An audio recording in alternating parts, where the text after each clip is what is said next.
Yemotep du Canefer. Soyez les bienvenus sur la plateforme Touche Camille Congo. Aujourd'hui, nous allons parler à la grande demande et à la grande attente de tout le monde des grandes bénédictions. Les grandes bénédictions font partie des rituels annuels Couche Camille Congo qui ont pour objectif augmenter la protection. Comme je l'ai plusieurs fois souligné, dans le monde dans lequel nous vivons aujourd'hui, la protection est devenue une question essentielle. Le monde évolue chaque jour. Et aujourd'hui, nous sommes dans un monde d'une complexité inédite. Et cette complexité inédite se manifeste pour la plupart des fois sur les plans immatériels, ce qui est appelé les plans énergétiques. La vision auquel je fais souvent, c'est les computers. Il y a 20 ans, 30 ans, tu achetais ton computer, tu l'as allumé chez toi et voilà, c'était bon. Okay? Les computers étaient utilisés pour prendre des saisies à main, pour traiter des dossiers, ainsi de suite. Par après, il y a eu Internet. Avec Internet est arrivée une révolution. Eh bien, avec Internet qui connecte le monde, une connaissance globale, sont aussi arrivés les problèmes de virus, de pop-up. Et aujourd'hui, quand on a un computer, et des fois même seulement une montre, il faut avoir un antivirus. La même complexité pervade le monde des vivants, le monde des êtres sensibles et non. Dans le sens qu'aujourd'hui comme aujourd'hui, dans l'existence quotidienne, il y a besoin, il y a nécessité d'un antivirus, si on peut l'appeler ainsi. Cet antivirus que nous appelons protection a la même fonction que l'antivirus que vous avez pour votre téléphone. Elle se renouvelle avec la différence que l'antivirus de votre téléphone ou de votre computer, quand il a expiré, il faut acheter un autre. Par contre, la protection Couche Camille Congo est accumulative. Chaque année, on augmente et après chaque année, elle devient plus puissante qu'elle était l'année passée. Aujourd'hui comme aujourd'hui, la protection est quelque chose de bien évident. On vit dans un univers où, comme je l'ai d'autres fois aussi signalé, l'œil humain ne permet que de voir les 0,005% de la réfraction luminaire.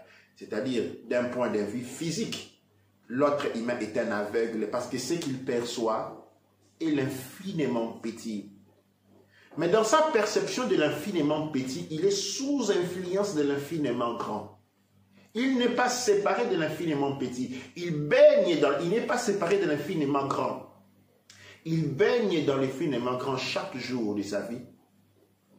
Mais ses 5 sens ne lui permettent que de percevoir l'infiniment petit. La perception du point de vue de l'œil, lui, de l'odorat, du toucher, ainsi les autres, ne manifeste que les 0,0005% de la capacité de contact. C'est-à-dire, quand quelqu'un vous touche par la main, ce toucher que vous êtes en train de sentir, ou quand il fait chaud, la chaleur que vous êtes en train de sentir, ou quand il fait froid, la froideur que vous êtes en train de sentir, ou quand il y a des odeurs, bonnes ou mauvaises, l'ensemble de l'appareil des 5 sens ne permet que la perception et le décodage du 0,0005%. Parce que tout ce qui se manifeste, soit-il les goûts, soit-il au niveau de la langue, au niveau du palais, au niveau du toucher, au niveau de l'ouïe, au niveau de l'odorat, sont les différentes manifestations de la lumière à différents échelons de vibration ou de bandes de fréquence. Tout est lumière à la base. Ce que l'on sent, c'est la lumière. Ce que l'on voit, c'est de la lumière. Ce que même le vent est une manifestation de la lumière. Même le vent est une manifestation de la lumière. L'égout est une manifestation de la lumière. L'eau est une caractéristique déterminée de la lumière. Tous les 5 sens sont compris dans les champs de la perception de la lumière, mais seulement ils ne perçoivent que les 0,0005%. Dans le même temps, l'être humain, dans sa vie de tous les jours, est en contact avec l'infiniment grand. Et essayez de faire les proportions dans votre tête. L'infiniment grand comprend les 100%. L'infiniment petit comprend les 0,0005%. 4 zéros avant les 5. Nous avons un zéro, et puis nous avons une virgule, suivi de 4 zéros. C'est-à-dire, nous sommes en contact avec les 100%, mais nous ne pouvons réaliser d'être touchés. Nous ne pouvons réaliser les odeurs qui nous arrivent. Nous ne pouvons voir, nous ne pouvons écouter. Du point de vue des 5 sens, seulement les 0,00005%. Je vous laisse imaginer ce qui en découle. Il en découle que nous sommes chaque jour en contact avec des odeurs. Nous sommes et qui dit odeur signifie manifestation éthérique. Nous venons chaque jour en contact avec, du point de vue, nous sommes touchés, comme ça, saisis. Nous sommes visités. Nous sommes vus du point de vue de la vie. Et nous sommes sentis du point de vue de l'odorat par une vaste gamme des êtres pour lesquels nous ne savons même pas qu'ils existent. Ceci dit, ma question est la suivante. Combien de chances en termes de pourcentage a une personne, une famille, un clan, une nation, un continent, une race? Combien de chances en termes de pourcentage ont-ils de gagner quand leur sens de perception de la réalité ne leur permet pas de percevoir l'ennemi contre lequel ils sont en train de se combattre? Attendez, je vais vous aider. Zéro. Il n'y a pas de possibilité. L'être humain tel qu'il est conçu n'a pas cette possibilité-là. L'être humain tel qu'il est conçu est un éternel perdant. Il ne peut gagner. Parce qu'il est confronté avec des réalités, il est confronté avec des forces dont il ne peut même pas concevoir l'existence, dont il ne peut même pas penser. Il ne peut pas les sentir, il ne peut pas les voir, il ne peut pas il n'a aucune connaissance. Et quand bien même ces forces sont autour de lui, quand bien même ces forces prennent le contrôle de sa vie et les portent sur une direction donnée, il n'a aucune possibilité de les savoir. Il est convaincu, il reste convaincu que c'est par sa volonté qu'il est en train de faire quelque chose, d'autres certaines choses. Il est convaincu, il reste convaincu, c'est par son intelligence qu'il est en train de faire quelque chose et ne réalise point qu'il est sous une manipulation. Nous pouvons parler longuement de la composition de notre monde, pour ne pas parler de l'univers, de notre monde. Je suis en train de parler ici des Ouras, c'est-à-dire la planète Terre, dans la troisième dimension de laquelle nous incorporons. Nous ne voyons rien du tout. Nous ne savons rien du tout. Et qu'est-ce qui permet à l'être humain de pouvoir s'élever? Parce que comment pourrait-il s'élever et atteindre un niveau si déjà il est un éternel perdant? Eh bien, voici la spiritualité qui devient comme moyen. La spiritualité n'est pas un culte, c'est un instrument qui permet l'élévation, qui permet de pouvoir activer les sens supérieurs. Nous avons les 5 sens. Au-delà des 5 sens sur le plan de la perception de la réalité objective, nous avons les 11 sens de la perception de la réalité subjective. C'est seulement à ce moment-là que l'être commence à se développer. Mais comment assurer ces liens-là? Eh bien, nous avons dans les couches karmiques Congo les grandes bénédictions. Les grandes bénédictions créent une forme de membrane et une certaine forme de dogme, de dôme, pas dogme, excusez-moi, de dôme d'énergie électromagnétique qui permet à l'être d'être détaché, de ne pas subir une influence néfaste de part de tout ce dont il ne peut être en mesure de l'apercevoir. Les couches karmiques Congo, nous avons conçu les grandes bénédictions depuis l'année passée à la première année du retour de la Mère Divine. L'objectif à cette année était nous avions vu qu'il y avait un grand danger qui était en train d'arriver. Et ce danger s'est manifesté sous le nom du coronavirus et tout ce qui a suivi après. et les coronavirus suivis par la crise économique, tout cela, la grande bénédiction avait pour objectif de créer une protection. Ok? Et les membres Kush Kamit Congo direct qui ont participé à cela par leur contribution financière et donc ils ont créé autour de leur famille et ensuite autour de la communauté une membrane, une forte membrane qui a permis la protection, qui a assuré que beaucoup, en tout cas dans les Kush Kamit Congo, nous n'avons pas connu des cas de Covid, et nous n'avons pas connu des cas de drasticité absurde. Eh bien, nous sommes arrivés dans la deuxième année du retour de la Mère divine. Ici, les choses ont été un peu plus complexes, dans le sens que les grandes bénédictions de cette année n'ont pas à voir avec Covid. Devant nous, nous avons un danger beaucoup plus éminent. Ce danger, ce n'est pas non plus la fièvre des singes, qui n'a rien à voir. Aujourd'hui, la complexité des grandes bénédictions prennent en mérite une réalité drastique, dramatique, mais dit moins incombant. Aujourd'hui comme aujourd'hui, nous sommes en train de lutter sur la possibilité de servir. Ce qui est devant nous dans le mois prochain ne s'appelle pas de manière différente. Ce qui est devant nous ne peut être interprété par d'autres moyens que par l'anéantissement. Nous sommes en train d'aller comme des militaires de plomb vers les gouffres. Pendant qu'il y a la lumière aveuglante qui contrefigure ou qui caractérise les matins et les soirs que nous voyons, la lumière que nous connaissons, que nous voyons se lever chaque jour, c'est ce que nous appelons la lumière IA. La lumière IA, c'est la lumière de l'illusion. Pendant que les gens se lèvent chaque jour dans leur maison, roulent dans leur voiture, mangent sur leur table, ils ne réalisent pas que jour après jour, plat après plat, whisky après whisky, on est en train de s'approcher vers les gouffres. Et le gouffre, aujourd'hui, il est inévitable, de la manière la plus absolue. Voilà donc les grandes bénédictions Kush Kamit Congo prennent une orientation complètement différente.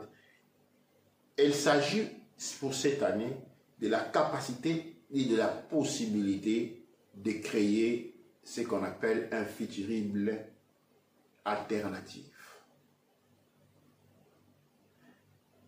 Bien que se trouvons sur la même barque, mais d'arriver à une destination différente.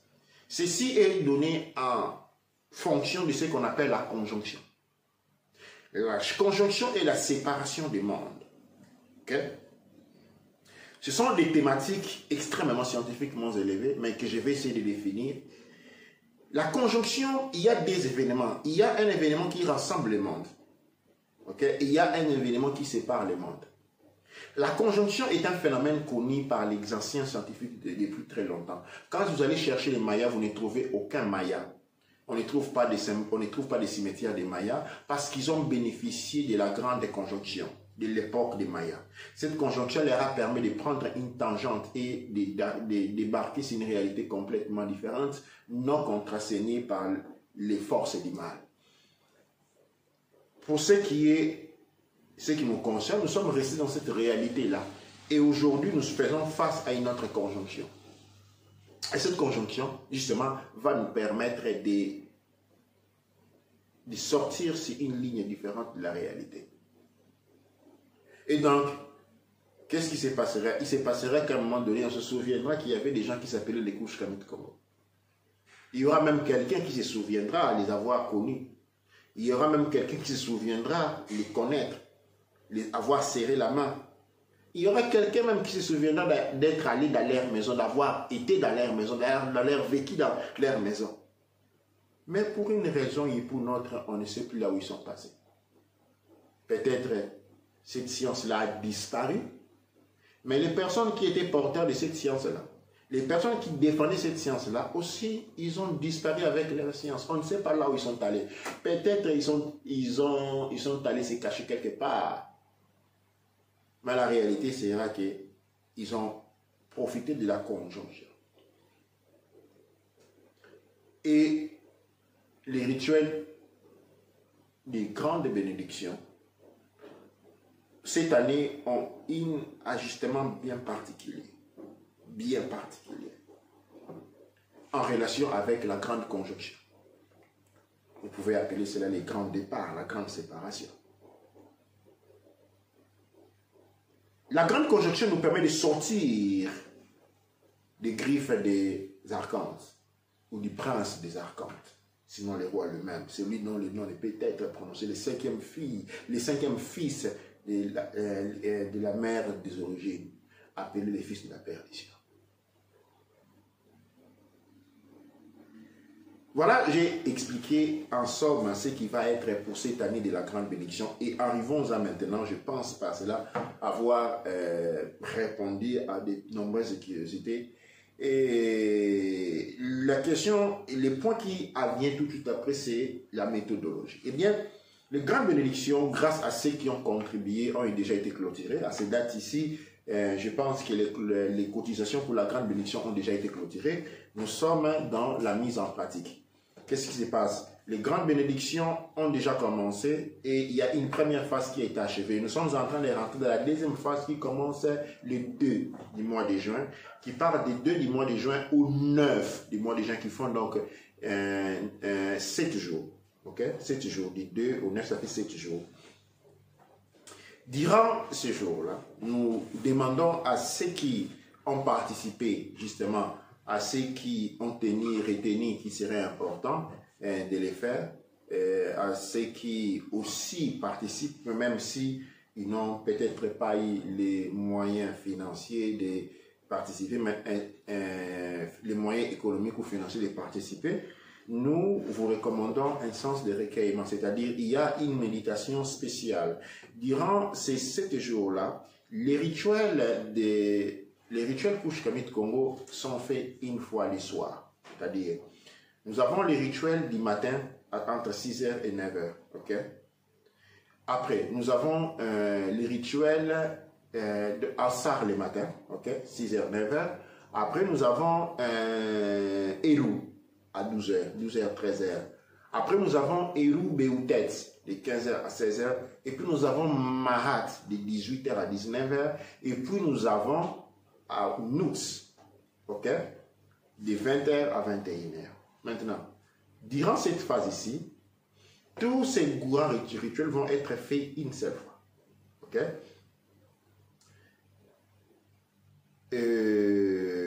Aoussa, Eru Beoutet et Mahat vont être pratiqués une seule fois. Et à Nouts vont être préparés une seule fois à 18h. C'est-à-dire à l'heure de la Mahat, qui est 18h, vous pratiquez Aoussa, Eru Beoutet, Mahat. Quand vous avez conclu Mahat, ok? Quand vous avez conclu Mahat, vous finissez avec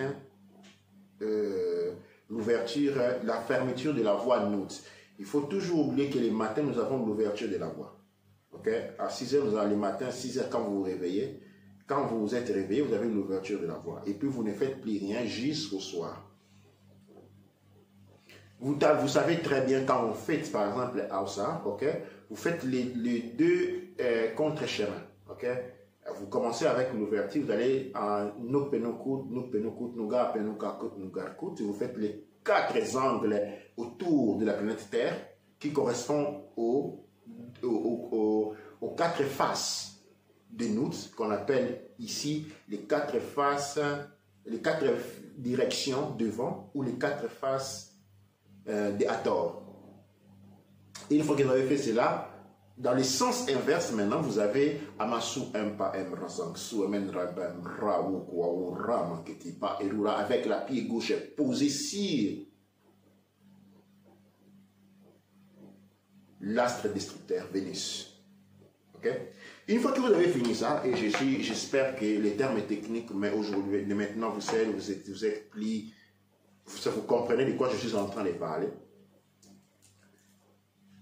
Vous n'allez pas à la conclusion, c'est-à-dire la conclusion pour ceux qui sont depuis les WAB jusqu'à Caneb, la conclusion s'arrête là. Pour ceux qui sont à partir de Caneb jusqu'au-dessus, il y a la partie de la récitation, ok, de doigts sekme, doigts en set non, de doigts sekme, doigts en set alimes en kuja seneb. Cette récitation est mise de côté pour Aoussa, pour Eru Beutet, et n'est fait seulement quand on arrive à la maths, c'est-à-dire on fait tout le reste. Quand on fait maths, à la fin des maths, on travaille sur l'intention. Ok? On s'assoit, on fait l'intention, et cette intention, cette partie commence le 2. Avant le 2, il y aura une vidéo qui va accompagner, qui va être disponible à partir de demain, qui va expliquer cette partie pratique. Enfin, qui est très, très, très important dans cette phase. Si vous avez participé à la grande bénédiction, c'est très important parce que ces rituels ici, l'idée au nef va absorber et marquer en vous les énergies de la conjonction. Donc, nous avons ces 7 jours. Si vous pouvez méditer en groupe, c'est encore mieux. Okay? Si vous pouvez méditer en groupe, c'est encore mieux. Ces 5 méditations ne sont pas inclusives de la méditation selon votre niveau. À part les WAB, ceux qui sont Medjay, ils ont des méditations typiques pour les Medjay. Ceux qui sont Caneb ont des méditations pour Caneb. Ceux qui sont Baneb ont des méditations pour Baneb. Ceux qui sont les Keju ont les méditations. Les Seba Kaibitu ont leurs méditations. Les Adinou ont leurs méditations. Les Baba ont leur méditation, les Ankh Baba ont leur méditation, les Amasouk Baba ont leur méditation, tout comme les Babanita ont leur méditation. Les 5 rituels n'excluent pas. Je vous recommande pendant cette phase-là de faire les méditations. C'est très, très, très important. Apprendre à vous détacher émotionnellement du monde et de ce qui l'entoure. Je vous prie là, c'est très important. Apprenez à vous détacher émotionnellement du monde et de ses relations. Qu'est-ce que je veux dire par vous détacher émotionnellement? Suis-je en train de dire que vous n'avez plus le droit d'exprimer vos émotions? Non, c'est pas ce que je suis en train de dire. Ce que je suis en train de dire, je vous recommande l'impeccabilité. C'est quoi l'impeccabilité? Eh bien, l'impeccabilité, ok, sort de la suffisance. C'est cette caractéristique où on est convaincu que ce que font les autres nous touche. Et de par conséquent, les autres sont fautifs. Cette manière de vivre ronge notre énergie. C'est pourquoi les guerriers médias n'est plus suffisant. Il n'est plus suffisant parce qu'il n'est plus en maîtrise de son énergie. Ce sont les motivités et contrôlées sur base des allusions qui apparaissent dans son champ intellectuel. Donc je disais qu'il est très important de faire un effort, ok, et de ne pas se laisser transporter, de ne pas laisser aux autres la responsabilité de ses propres états émotionnels et de ne pas trop se prendre sur le sérieux, dans le sens que, comme dit la chanson Manke Kono Choto Kaje, c'est-à-dire maintenant notre esprit le plus élevé. Je ne vous dis pas de vivre dans la joie, parce que dans le couche Kemet Congo, nous évitons les motivités pour la modération. Je vous invite à la modération. Cette modération n'est pas une obligation dans laquelle vous devez vous forcer. Cette modération s'obtient à travers l'utilisation du raisonnement. Posez-vous la question. À quoi est-il important vous mettre dans des états qui consomment toute votre énergie? Pourquoi vous mettre dans des états qui laissent les archontes vous utiliser et manger toute votre énergie? À la fin de la journée, qu'est-ce qui va changer si vous ne réagissez pas de cette manière-là? La modération.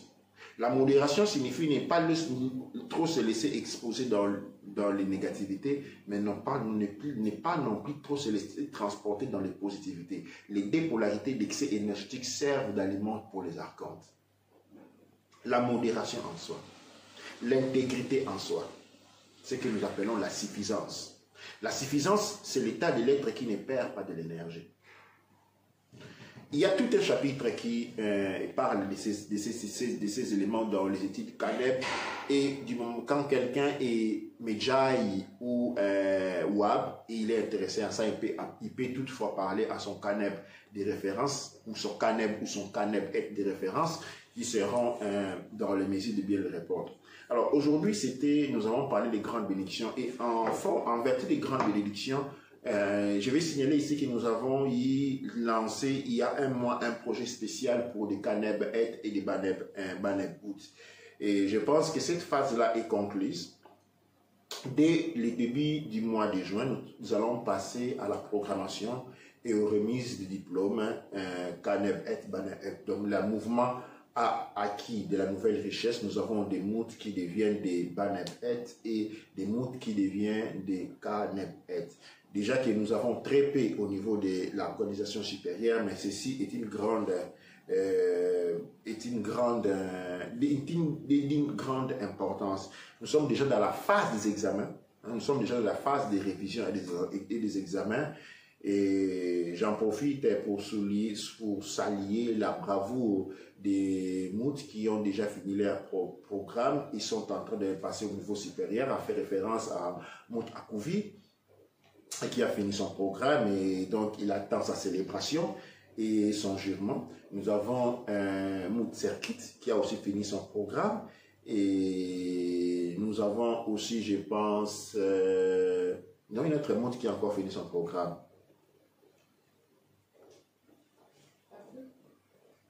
Mout Afoué aussi, nous a fini son programme. Nous avons au niveau de Kinshasa une autre Mout qui a fini son programme. Meket Aton. Nous avons la Mout Meket Aton aussi qui a fini son programme et qui sont prêts. Donc cette phase ici qui commence dès demain samedi jusqu'au 1er juin, ok? Juste avant, nous commençons les grandes bénédictions, les 2. Donc cette phase ici d'aujourd'hui jusqu'au 1er, c'est la phase où nous avons les révisions et les tests. Vous avez déjà des moutes qui sont prêts, et je salue beaucoup ces courages. Comment je peux dire, cette prise de conscience qui est très importante, qui nous a distingués. Nous avons cette semaine ici, après la semaine qui va suivre, nous avons les grandes bénédictions. J'espère que j'ai répondu à nombre de questions en relation avec les grandes bénédictions. Les grandes bénédictions a pris beaucoup de temps cette année. Pourquoi cette année la grande bénédiction a pris autant de temps, justement, comme je l'ai souligné, la spécificité de cette année, ok, elle n'est pas comme l'année prochaine. L'année passée, nous avions une chose contre laquelle nous devons nous dévier, que nous devons nous battre. Aujourd'hui, nous avons quelque chose d'énorme, de grand, de colossal, et comme je n'ai pas mâché mes mots, je le répète encore, nous faisons face à l'extinction. Ok? Et la question qui se pose aujourd'hui, la question qui se pose et que nous devrions nous poser sincèrement, et comment nous allons servir? Comment pensons-nous survivre? Comment pensons-nous survivre dans un monde dans lequel tous les systèmes politiques et les systèmes d'organisation d'État croulent, les marchés économiques croulent, les banques ferment, les ravitaillements en termes d'importation et d'exportation alimentaire tombent, avec une montée des prix des denrées alimentaires de manière incroyable, et la disparition de tout emploi. Comment pensez-vous survivre cela? Parce qu'il y a une chose, je vais vous dire maintenant. Parmi toutes les races qui sont sur Terre, la race noire va être la toute première à affronter ces problèmes. La famine qui arrive. Avant que la famine frappe les Arabes, avant que la famine frappe les Asiatiques, avant que la famine frappe les Européens, elle va d'abord frapper les Africains.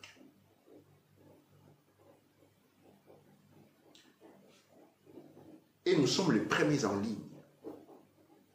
Comment pensons-nous survivre? Car quiconque ne sera pas préparé ne pourra pas servir. La question que nous avons devant aujourd'hui, pour lesquelles les grandes bénédictions apportent une possibilité, une opportunité, est celle de savoir comment allons-nous servir. Ankh, Ouja, Seneb. Ankh, Ouja, Seneb. Ankh, Ouja, Seneb.